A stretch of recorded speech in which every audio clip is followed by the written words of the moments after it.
लेकिन बीजेपी ने कहना चाहिए उसे ताक पे अलग रख दिया और उसके बाद कहना चाहिए अपना उम्मीदवार करके विपक्ष के ऊपर राजनीति करना चाहती है। ये दलित के ऊपर राजनीति करना चाहती है। कम से कम इस पद को दलित के और मुसलमानों से या अल्पसंख्यकों से या स्वर्णों से मत जोड़िए। ये देश का सबसे बड़ा पद है, इसे दलित वलित मत करिए। राकेश सिन्हा साहब, आपसे उम्मीद नहीं है कि आप राष्ट्रपति के चुनाव को दलित से या अल्पसंख्यक से या स्वर्ण से जोड़ें। हम तो चाहते थे इस पद पे ऐसा उम्मीदवार आए जो पूरे देश को माननी हो, लेकिन आपने वो, आपकी बीजेपी ने वो नहीं किया। पूरे देश का हो, जो कश्मीर को भारत से अलग कर दे। कांग्रेस पार्टी ऐसा उम्मीदवार चाहती है जो भारत का राष्ट्रपति बोले कश्मीर भारत का ऐसा नहीं है। कब का? भारत में ऐसा उम्मीदवार। अरे राकेश सिन्हा साहब, ये कब का? भारत की मां नहीं, ये तो आपके नेता कहते हैं। अच्छा, ये तो आपके नेता कहते हैं। अगर आप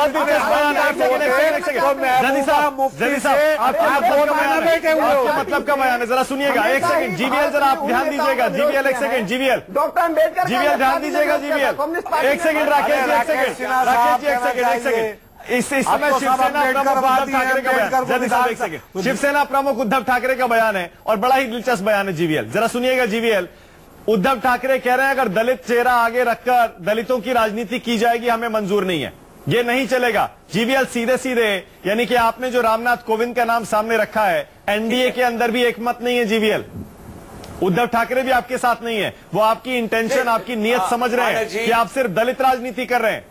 नहीं, यूपीए का कोई घटक दल ये नहीं कह रहा कि हम इसका समर्थन करेंगे, लेकिन एनडीए का एक घटक दल ये कह रहा कि हम इसका विरोध करेंगे। जीवीएल, ये कहा जाए ना एनडीए में फूट है इस उम्मीदवार को लेकर। क्या लेकिन हमें पूर्ण उम्मीद है शिवसेना रामनाथ कोविंद जी को समर्थन करेगी। उनके बयान से मैं इत्तेफाक नहीं रखता हूं।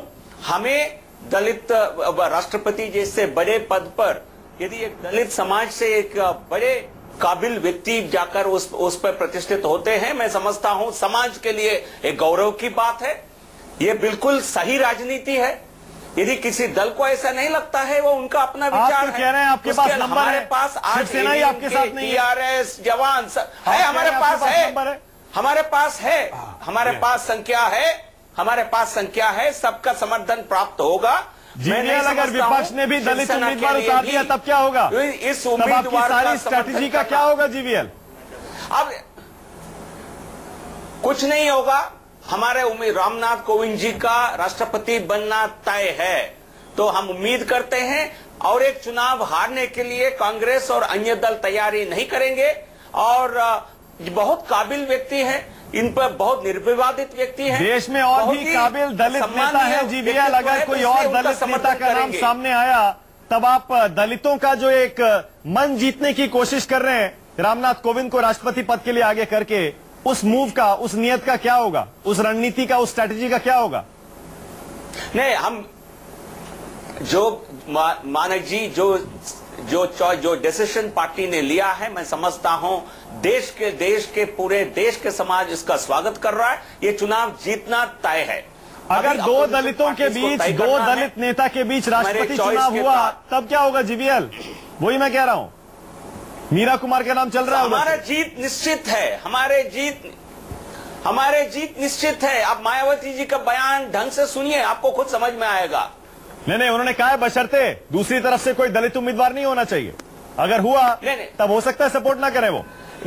अपोलिटिकल, अब सुन लीजिए उनका इशारा किस तरफ है, खुद समझ में आएगा आपको। वो कह रहे हैं कोई अपोलिटिकल, नॉन पॉलिटिकल उम्मीदवार होगा, तो इसलिए कई चॉइसेस है। अपोजिशन में एक राय नहीं बन सकती है। तो हमारे यहाँ बहुमत है। और उसके अलावा अपोजिशन के भी कई पार्टियां, परसों तक आप देखिएगा, कई पार्टियां आकर के एनडीए कैंडिडेट पर मोहर लगाएंगे। चलिए, ठीक है। जीवीएल को जाना है, बहुत बहुत शुक्रिया जीवीएल, सबसे बड़ा सवाल में आने के लिए। अशोक जी, मुझे एक बात बताइए। अशोक जी, बीजेपी की रणनीति बहुत क्लियर है। अशोक जी, दलित विरोधी होने की जो छवि बनी है उनकी, या बनाई गई है, या जो भी है पिछले 2-3 साल में, उनको लगता है अगर दलित को राष्ट्रपति बनाएंगे तो फायदा हो जाएगा, और वो भी यूपी जैसे बड़े प्रदेश से एक नेता को लाएंगे। आपको लग रहा है अशोक जी छवि में फर्क पड़ेगा संघ की और बीजेपी की इस मूव से? ये नहीं, ये उनका सोचना एकदम गलत है। अब वो दलित प्रेम नहीं दिखा रहे हैं, वो दलित कार्ड खेल रहे हैं।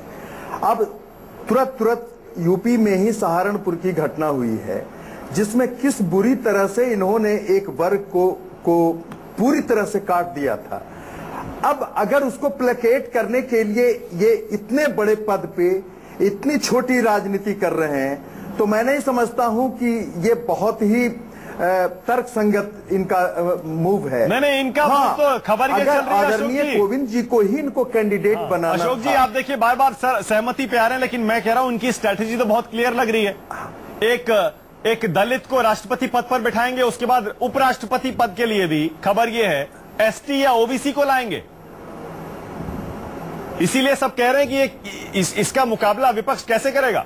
अब मैं वही कह रहा हूं ना, आपके सामने फेल हो रही है। अब बताइए मानिक जी, आप विरोध कर रही है। मानिक जी खुद आप कह रहे हैं, अब बताइए इतने बड़े पद को इतने राजनीतिक झंझावात में ये ठेल रहे हैं।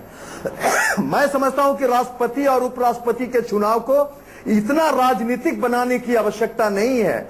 और तब जबकि भारतवर्ष में समाज में इतने तरह की विषमताएं हैं, और पर्टिकुलरली मान लीजिए फिर रामनाथ कोविंद के नाम को मान लीजिए, साफ सुथरी छवि है, दलित नेता हैं, कानून के जानकार हैं, कोई विवाद नहीं है, समझदार इंसान है, बहुत एक्सपीरियंस है पॉलिटिक्स का भी। वो देखिए मानक जी 22 तारीख को मानक जी यूपीए की मीटिंग है, उसी में सब राकेश जी जवाब दे रहे हैं आपका। राकेश जी एक छोटी सी बात सुन लीजिए। ये अशोक, मुझे हैरत इस बात की है, रामनाथ कोविंद जी को भले जयदी साहब ठीक से नहीं जानते हो, अखिलेश जी नहीं जानते हो, जानकर भी अनजाने बन रहे हो, वे तो बिहार के महामहिम राज्यपाल रहे हैं।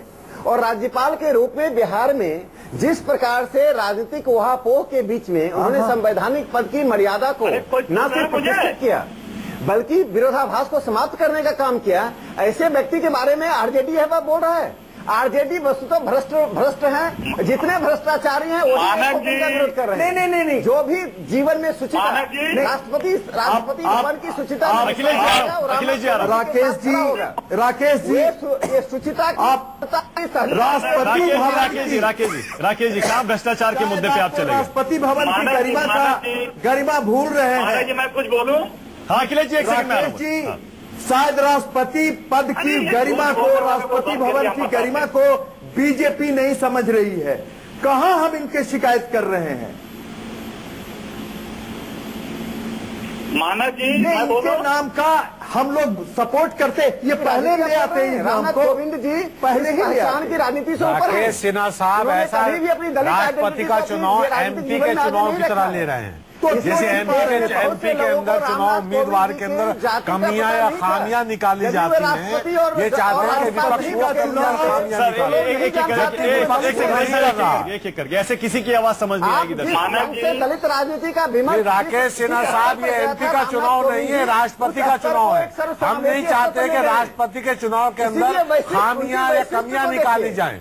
हम तो ये चाहते थे कि सर्वसहमति से एक विपक्ष उम्मीदवार चुना जाए। जहां आप फेल हैं, आप नहीं चाहते हैं। अखिलेश जी बहुत देर से कुछ कहना चाह रहे हैं। अखिलेश जी बहुत देर से कुछ कहना चाह रहे हैं। अखिलेश जी मानक जी इतना ज्ञान देते हैं हमारे राकेश सिन्हा जी, जैसे आरएसएस प्रमुख का चयन होता है, नॉमिनेट कर दिया था, उसी तरह ये चाहते हैं पूरे देश में उसी तरह की व्यवस्था चले।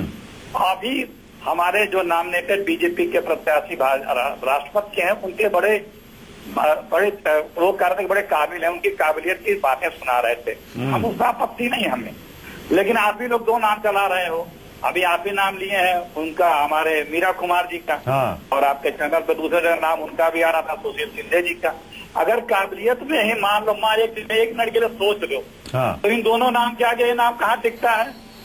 तीसरी बात, कितना झूठ बोलते, झूठ के अलावा कितना आपत्तिजनक बोलते हैं हमारे आरएसएस। शिंदे जी ने बोला कि शिंदे जी गृह मंत्री के रूप में माफी मांग चुके हैं। अरे खामोश रहिए। शिंदे जी माफी मांग चुके हैं। हिंदू आतंकवाद कहने वाला व्यक्ति देश में राष्ट्रपति भवन में प्रवेश नहीं कर सकता है। इस देश के 125 करोड़ जनता ऐसे व्यक्ति को राष्ट्रपति नहीं बनाएगी। जो हिंदू आतंक कह के इस पूरी दुनिया में हिंदू सभ्यता। राकेश जी एक सेकंड, अखिलेश जी कंप्लीट कर लें, कंप्लीट कर लें। दुनिया से रिसा पढ़ने वाले कंप्लीट कर लें, सुन लीजिए, कंप्लीट कर लें। ये लोग किस स्तर पे जाके बातें करते हैं।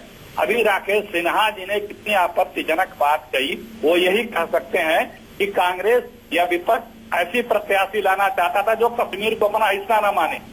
अरे पूरी जिंदगी आरएसएस की बीत गई, जंगे आजादी में अंग्रेजों के साथ देते देते, जब फ्रीडम फाइटरों के खिलाफ गवाही देते देते, हमें बता रहे हो कांग्रेस के लोगों को बता रहे जुमला में एक शब्द है। अरे अखिलेश जी, अगर खामोश रहिए, बात सुनिए। करनी है तो मैं चुनौती देता हूँ, आप जहाँ जब जैसे चाहे बात कर सकते हैं। आप गलत प्रोपेगेंडा मत कीजिए। 10 जनपद का प्रोपेगेंडा मिल बनकर टीवी चैनल पर आकर मत आया कीजिए। आपको मैं चुनौती देता हूँ, आपके राहुल गांधी को चुनौती देता हूँ। जब जहाँ जैसे आरएसएस की स्वतंत्रता आंदोलन भूमिका पर बात करने में मैं स्वीकार करता हूँ नेशनल चैनल पे आपके राष्ट्रीय देश की स्वतंत्रता आंदोलन में आपकी भूमिका जो थी वो मैं स्वीकार करता हूँ। राष्ट्रीय चैनल पर पेश करने के लिए तैयार। आप अंग्रेजों की सिर्फ मुक्तरी करते थे और कुछ नहीं करते थे। आज हमें राष्ट्रवाद सिखाने के लिए मेरे पास टाइम भी खत्म हो गया। आप हमें राष्ट्रवाद सिखाने के लिए टाइम भी खत्म हो गया। मैं स्वीकार करता हूँ राष्ट्रीय चैनल के ऊपर। बहुत बहुत शुक्रिया। सबसे बड़ा सवाल में बहुत बहुत शुक्रिया राकेश सिन्हा, अखिलेश प्रताप सिंह, आमिर हैदर जैदी और बहुत बहुत शुक्रिया अशोक सिन्हा आपका भी। तो देख लीजिए, राष्ट्रपति पद के चुनाव में भी राष्ट्रपति पद का जो उम्मीदवार सरकार ने आगे रखा है उस पर अभी तक कोई आपत्ति विपक्ष की तरफ से नहीं आई है।